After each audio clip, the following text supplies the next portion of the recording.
Chairman, and he is joining us this evening from Hofstra University on Long Island. Chairman, how are you? Very well, thanks, Liz. It's great to see you. Well, okay, we are now down to the 1 month mark, just under that actually, and you and the other Democrats are starting to actually put together a coordinated campaign. The Attorney General, Andrew Cuomo, held a meeting over the weekend of all the statewide contenders. What came out of that? Well, he has been very clear from the get-go. We spoke at length several times over the summer. He has always wanted a coordinated campaign. He knows, as we all know, it's not the easiest year for Democrats here in New York and around the country. And he wants no stone left unturned. He wants to make sure that we operate as a team and we're as coordinated as possible so that all of our candidates get elected in November. Okay, but that's interesting because actually my understanding is there were representatives from every single campaign, including the state comptroller, Tom DiNapoli, who the Attorney General has not endorsed. Is that correct? Well, Tom DiNapoli is on our ticket, and Andrew Cuomo's commitment is to the ticket. He wants the ticket to succeed. He knows that in January, it's going to be better for the people of the state of New York if we have Democrats elected in these spots. So you believe that that Andrew Cuomo actually wants Tom DiNapoli to get elected? Look, Andrew Cuomo is going to make a decision on endorsement. He's the one who's going to do that.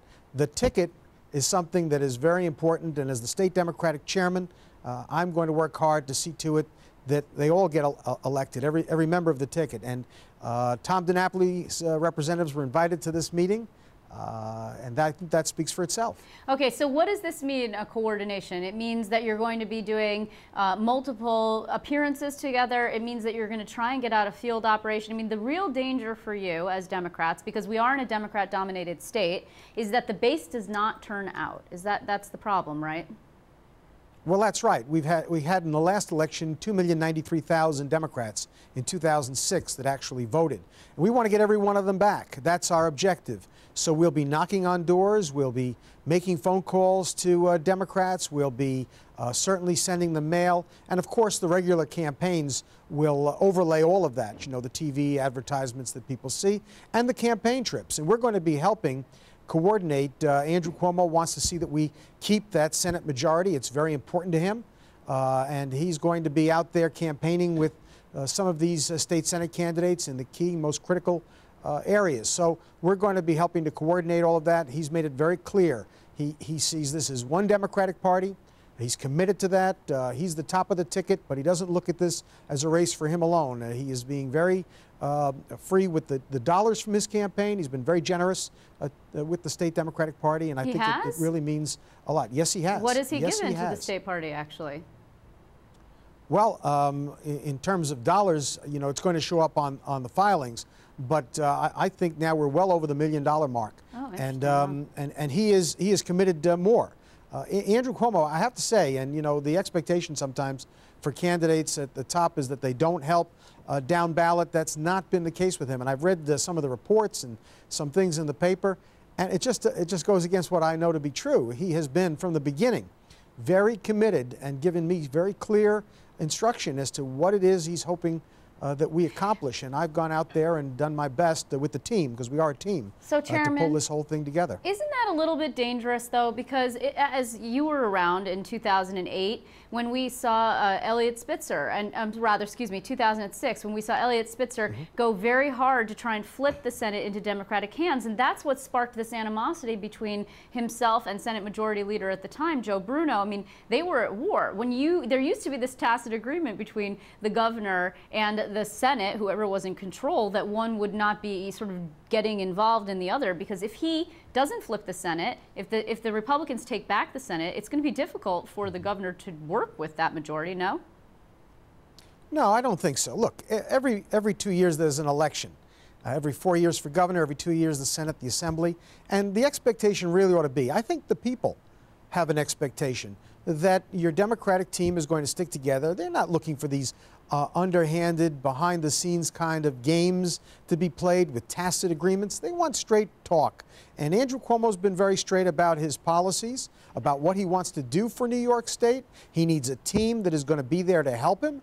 And I think there's no margin in having a divided government. You know, some people say, well, it's checks and balances. Let's be straight up here. The people of the state of New York need change. Andrew Cuomo represents that change. He is going to support those members of the state Senate and the Assembly who are committed to it as well. And that's what you're going to see in this campaign. Well, I think a lot of people upstate feel a little bit left out, particularly because the government is controlled by downstate interests at this point. The Republicans, that's a major talking point for them. The Senate Republicans say, where's upstate? Where's the upstate interest? There's one person upstate on the statewide ticket right now. It's Bob Duffy. He's the lieutenant governor candidate.